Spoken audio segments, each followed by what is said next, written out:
دنیا میرے آگے میں ایک مرتبہ پھر آپ کا خیر مقدم. مشتاق منہاج صاحب، جو میں آپ کی خدمت میں عرض کر رہا ہوں نا کہ کیوں مجھے غصہ آتا ہے، کیوں میں فورن افیئرس پہ بات نہیں کرتا، یہ بالکل دیوانے، باولے اور بینک کرپٹ، ذہنی طور پر بینک کرپٹ ہو چکی ہے. مجھے ایک چیز کا جواب دیں. دنیا میں کوئی ایسا ملک ہے جو کسی بھی دوسرے ملک کے، چاہے سپر مائی باپ ہی کیوں نہ ہو، اس ملک کے وزیر خارجہ کو آپ ٹی وی چینل پہ 9 گھنٹے کا ٹائم؟ ارے یار وہ چھوڑے نا، میں اس سے کوئی فرق نہیں پڑتا، میں نہیں مائنڈ کرتا اس بات کو، انگیج کریں. آگے بیٹھے ہیں لوگ، کروڑوں روپے خرچ کرتے ہیں اس معاملے کو، آپ بیٹھے ہوئے. بات یہ ہے کہ آپ اس پوری انگیجمنٹ کے بعد آپ کیا لیتے ہیں؟ سب سے پہلی بات، ہمارے جناب شاہ محمود قریشی صاحب، رب ٹوٹ جائے گا اسی. شاہ محمود قریشی صاحب ایک کالر ہیں. جی السلام علیکم. جی ہلو. جی السلام علیکم. جی السلام علیکم. جی مشتاق صاحب، نصر صاحب، السلام علیکم. وعلیکم السلام. جی پہلی بات تو یہ جی کہ بخاری صاحب کو سلام، لیکن بخاری صاحب میرے ریپرزینٹیٹیو نہیں ہے، میں بھی ایک سروس مین ہوں. جی سر. ٹھیک ہے نا. یہ 6 آدمی ہیں جو ٹوٹل یہ کام کر رہے ہیں.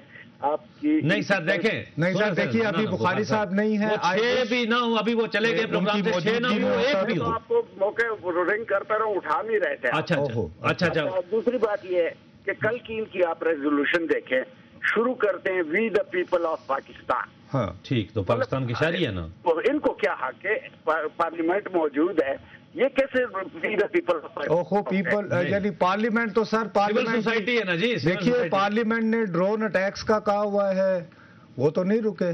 ڈرون کے ساتھ انہوں نے دوسری باتیں بھی کہی ہوئی ہیں جناب. 2 مطالبے طالبان کے اس 14 نکات کی اگر آپ بات کر رہے ہیں جو پارلیمنٹ نے قرارداد منظور کی ہے، اس میں 12 جو ہیں حکومت کے، 2 طالبان نے ماننا ہے. آپ طالبان سے پوچھ لیں کہ آیا وہ 2 مطالبے ماننا چاہتے ہیں؟ ٹھیک ہے اچھا سر، میں یعنی آئی وش کے بخاری صاحب ہوتے، آپ کا ٹیلی فون اس وقت مل جاتا تو آپ کا مکالمہ ہوتا. ضرور، بڑی مہربانی جی آپ کی. آپ بھی بہرحال ایک سروس مین ہیں ہمارے لیے، اسی طرح آپ بھی قابل احترام ہے، لیکن چونکہ وہ اب موجود نہیں ہے اس لیے نہیں. لیکن وہ فوٹو جو چھپی ہے یار میں اس سے بنیادی آپ کو بات بتا رہا ہوں. شاہ محمود قریشی صاحب دنیا میں کہاں ہوتا ہے، خطاب فرمایا، سنو نا، خطاب فرمایا، کار ڈکٹیشن لے رہے تھے وغیرہ وغیرہ. ہفتے کے دن یہ محترمہ تشریف لائی ہیں اتوار کو. ہاں بالکل ٹھیک ہے نا. یہاں لینڈ ہوئی، ویک اینڈ کے اوپر کیا کام ہوا؟ سب سے پہلا کام جو کروایا ہے ہلری کلنٹن صاحبہ اتری، انہوں نے پہلے اس کو فون کیا، کیونکہ وہ کس کو فون کیا؟ وہ کرشنا کو، بھارتی وزیر خارجہ کو. بھارتی وزیر خارجہ صاحب جو ہیں یہ رہنے والے ہیں بنگلور کے.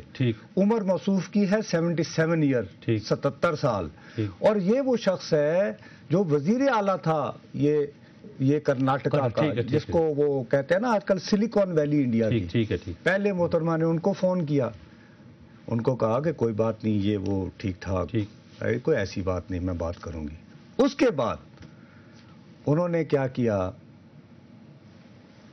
شاہ محمود قریشی صاحب سے فون کروایا. اب کرشنا صاحب نے آؤ دیکھا نہ تاؤ، وہاں کا اخبار ہے دکن ہیرلڈ، کیونکہ وہاں کے وہ چیف منسٹر رہے ہیں، ان کو اپنی تڑی لگوانی تھی. ہاں دکن کرونیکل جو ہے سب سے پرانا اخبار ہے. میسور، سری رنگا پٹنم، سلطان ٹیپو وغیرہ وغیرہ. آگئی سمجھ آپ کی؟ وہاں کا سب سے، وہاں پہ انہوں نے یہ خبر لیک کروا دی. آگئی سمجھ؟ یہ کام انہوں نے کروایا. اس کے بعد کل کرشنا صاحب وہاں جا رہے ہیں. اب محترمہ پورا زور لگائیں گی کہ انڈیا اور پاکستان کے وزیر خارجہ کی کابل کے اندر کوئی نہ کوئی بات چیت ہو. یہ ہو گئی بات. دوسرا، وہ میں یہ کہہ رہا ہوں کہ وہ اپنا مقصد چھوڑتے ہیں، جیسے امریکہ میں کہتے ہیں یو آر آئی آن دا بال. اور دوسرا وہ چاہ رہے تھے کہ افغانستان چلیں، ابھی انڈیا کی ایکسپورٹ نہ صحیح، امپورٹ تو کر دی نا افغانستان کی، اور آئیں گے اور جائیں گے. اچھا، اور اس کے اوپر تم نے کچھ کیا ہے؟ اسی لیے کہ وہ کیا ہمارے مفاد میں کیسا ہے. میاں نذیر اظہر ہیں، سابق ڈی جی ہیں کسٹم انٹیلیجنس کے اور لائر ہیں، ان سے میں نے بات کیا، دیکھتے ہیں کہ انہوں نے افغان ٹرانزٹ ریٹ پہ کیا بات کی. بہت بہت شکریہ میاں نذیر اظہر صاحب. آپ ماشاءاللہ خود چونکہ اب ایڈوکیٹ بھی ہیں، لیکن اپنے ایک طویل عرصہ جو ہے نا کسٹم میں، گورنمنٹ آف پاکستان میں آپ سروسز آپ نے سر انجام دی، اور یہ سارا جو پاک افغان ایک ٹریڈ ایگریمنٹ تھا جس کے تحت تجارت ہو رہی تھی افغانستان کی، ہم پاکستان کے ذریعے. ایک تو کل گزشتہ روز جو ہے ایک معاہدہ ہوا، اس معاہدے کو تو آپ جنرلی دیکھیں، لیکن ہمیں کیا مشکلات رہی، کیونکہ آپ تو فیلڈ میں رہے اس سارے عرصے کے دوران، اسمگلنگ ہوتی رہی، باقی معاملات ہیں. ہم یہ ایگریمنٹ کو کس طرح دیکھتے ہیں؟ میں تو سمجھتا ہوں کہ یہ ایک مثبت قدم ہے. ملکوں کے درمیان خیر سگالی کا جذبہ اور باہمی تجارت اور اس قسم کے معاہدے جو ہیں یہ دونوں تمام ملکوں کے لیے مفید ثابت ہوتے ہیں. اور ویسے بھی جو ملک جن کو کہ لینڈ لاک کنٹری کہتے ہیں ان کے تو ویسے بھی بین الاقوامی دستور ہے یا یہ روایات ہیں. ساری بات کا انحصار اس بات کے اوپر ہے کہ وہ ممالک جو کہ ایک معاہدہ کر رہے ہیں ان کی نیتیں کیا ہیں, ان کے مقاصد کیا ہیں. وہ یہ جیسے ایک غلطفہمی پیدا ہو گئی تھی کہ پاکستان نے شاید انڈیا کو اجازت دے دی ہے کہ تھرو لینڈ روٹ واگے سے وہ سامان افغانستان بھیجے.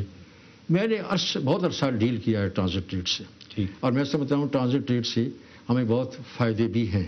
بہت سے لوگ امپلائڈ ہیں, ہمارے جو ہے لینڈ روٹس ڈیولپ ہوئے, ریلوے ڈیولپ ہوئی اور ساری باتیں ہوئیں. ابھی میں سمجھتا ہوں کہ ٹرانزٹ ٹریڈ اگر پاکستان کے تھرو ہو تو ہمیں اس کا فائدہ ہے. جب یہ ہمیں اطلاع ملی تھی کہ یہ انہوں نے بندر عباس کے تھرو سامان منگانا شروع کر دیا یا بائی ایئر زیادہ سامان منگانا شروع کر دیا تو ہم خوش نہیں تھے, چونکہ ہم تو ٹرانزٹ ٹریڈ سے منسلک ہیں. ہمارے مفاد میں ہمارے مفاد. صرف بات یہ ہے کہ اس وقت جس بات پہ ہم افسوس کیا کرتے تھے وہ یہ تھا کہ اس میں کوئی اس کو ریگولیٹ کرنے کی پراپر اتھارٹی نہیں تھی. اور ہمیں جو مشکلات پیدا ہوتی تھیں اور جو ہمارے خدشات تھے, جب بھی ہم لے کے افغانستان گورنمنٹ کے پاس جاتے تھے یا وہ ادھر آتے تھے تو پھر اسی معاہدے پہ دوبارہ دستخط کر کے اٹھاتے تھے. جبکہ ہم سمجھتے تھے ایز کسٹم آفیسر میں سمجھتا تھا کہ اس کے اندر اس ٹریڈ کو ریگولیٹ کرنا چاہیے. اب میاں صاحب نئی جو ہے نا اس میں اب رجسٹریشن لازمی ہے. افغانستان سے جو چیز آئی وہ بھی رجسٹر ہوگی, جو کراچی ہماری بندرگاہوں سے آئے گی جو افغانستان کو جائے گی وہ بھی رجسٹر ہوگی. انڈیا کو پہلے دبئی کے راستے تھا, اب وایا شپ ڈائریکٹ بھی وہ کر سکتے ہیں وایا سی. وہ لینڈ روٹ تو نہیں, تو اس سے کوئی فرق پڑے گا؟ میں سمجھتا ہوں اس سے ایک الٹیمیٹ فرق یہ پڑے گا کہ انڈیا کی جو کاسٹ ہے نا وہ کم ہو جائے گی ان کے سامان کی, اور افغانستان کی مارکیٹ کے اندر ہمیں تھوڑی سی اور مشکلات پیدا ہوں گی. لیکن جیسے کہ آپ جانتے ہیں کہ اب تو WTO کی جو رجیم ہے, ورلڈ ٹریڈ آرگنائزیشن کی وہ جو WTO کی ساری جو رجیم ہے اس میں تو کہتے ہیں پابندیاں ہونی نہیں چاہیے.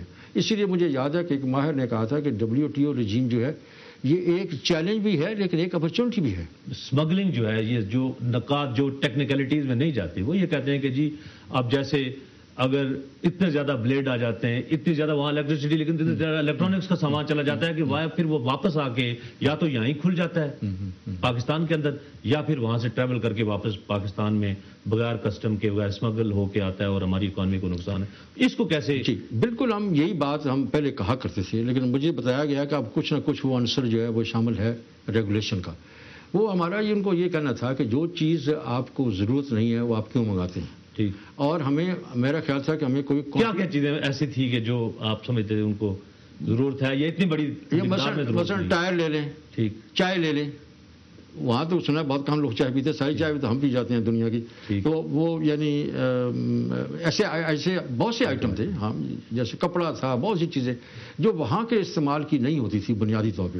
کپڑا تو خیر استعمال ہوتا ہے ہر جگہ, لیکن وہ سارا کپڑا پاکستان ہی کے لیے امپورٹ ہوتا تھا. سو مچ سو کہ یہ جو امپورٹرز تھے یا گورنمنٹ انوالو ہوتی تھی آپ کے خیال میں؟ I would say know, government نہیں. میں اس لیے کہتا ہوں نا کہ وہ ایک کمی تھی ٹرانزٹ ٹریڈ ایگریمنٹ کے اندر کہ ہم اس کو ریگولیٹ نہیں کر سکتے تھے. تو میاں صاحب کیا ہمارے جو کسٹم حکام ہیں یا ہمارے جو بارڈر پہ جو کیا ان کا افیکٹو چیک نہیں تھا ان کے اوپر, یا ابھی آئندہ نہیں ہوگا؟ چلیں ٹھیک ہے, یہ بات تو ہے کہ لمبا بارڈر ہے, طویل بارڈر ہے, لیکن اس کے باوجود دنیا نے مینیج کیا ہے. کسٹم حکام کی بھی کہانی سن لیں. میں اپنے آپ کو حاکم تو نہیں کہتا, لیکن کسٹم خادم آپ سامنے بیٹھا ہے نا, ٹھیک, وہ مجھ سے کسی یہ دفعہ پوچھا گیا یہ کہ بھائی یہ کیا ہو رہا ہے کہ وہ آپ تو کوئی کنٹرول نہیں کر رہے, سامان آ رہا ہے وہاں سے یہ اور ساری باتیں. میں نے کو یہ جواب دیا, میں نے کہا کسٹم والے ایک ایسی سرائے کے گیٹ کیپر ہیں جس کی دیواریں نہیں ہیں. اب ان کی مرضی ہے کہ وہ گیٹ سے گزرے تو میں سے پوچھوں گا بھائی تم کاغذات کے یہاں کیا حالت. ٹھیک, تو یہ ایک فیکٹ اتنا پورس بارڈر ہے, ہمیں اس بات کو تسلیم کر لینا چاہیے کہ جو بھی ہم اپنی پالیسیز بنائیں یا معاہدے کریں اس میں چیز اس امکان کو سامنے رکھیں کہ ہمارا کنٹرول بہت کم ہے. اس کا ایک ہی طریقہ ہے کہ گورنمنٹ آف افغانستان ہم سے تعاون کرے اور وہ چیزیں نہ منگائے جو ان کی ضرورت کی نہیں ہیں, تو پھر یہ اسمگلنگ جو ہے کم ہو جائے گی. اچھا میاں صاحب آخری جو کویشچن کے ہمیں بھی ایک راہداری ملی ہے سینٹرل ایشین اسٹیٹ تک جانے کے لیے بالکل ملی ہے تھرو افغانستان. بالکل. تو یہ کیا پہلے کوئی ڈھیلا ڈالا سا ہمارا سسٹم تھا، اب کوئی اس کو ہم نے بہتر کیا ہے، یا یہ ایک اچھی پازیٹیو ڈیولپمنٹ ہے؟ اب یہ بھی بہت پازیٹیو ڈیولپمنٹ ہے. میں جب اے سی کوارٹ ہوتا تھا لانگ ٹائم بیک، میرا خیال آپ کی پیدائش سے پہلے کی بات ہوگی، تو اس وقت جو وہاں یہ انٹرنیشنل ٹریڈ شروع ہوئی اور وہ آنے شروع ہوئے یہ ٹریلر وغیرہ سارا کچھ، تو ہم تو بہت خوش تھے کہ ایک دن یہ بہت بڑا انٹرنیشنل روٹ بنے گا. اٹس ویری انفارچونیٹ کہ بعد میں جو پولیٹیکل ڈیولپمنٹ ہوئی اور انڈیویژن by other countries and all that, کہ وہ سارا پھر آگے ہم نہیں چل سکے. ورنہ فیکٹ تو ہے کہ یہ سارا روٹ بہت ڈیولپ ہونا تھا. تو بڑی خوشی ہے، بہت پازیٹیو ڈیولپمنٹ ہے کہ اب اس چیز کی ایک باقاعدہ ہمیں ادھر سے اجازت ہوگی کہ ہم سینٹرل ایشین کنٹریز کو سامان بھیج سکیں گے. جی تھینک یو ویری مچ میاں صاحب. ناوے علی ہم دیکھیے کہ وہ اپنے تجربے کے حوالے سے کہ ٹھیک ہے لیکن ریگولیٹ ہونا چاہیے. میں بات اور کر رہا تھا کہ افغان ٹرانزٹ ٹریڈ ہونی چاہیے ریگولیٹ ہو کے. یہ نہ ہو کہ افغانستان کے اندر بچوں سمیت جو آبادی ہے ان سے 3 گنا جو ہے بلیڈ منگوائے جائیں.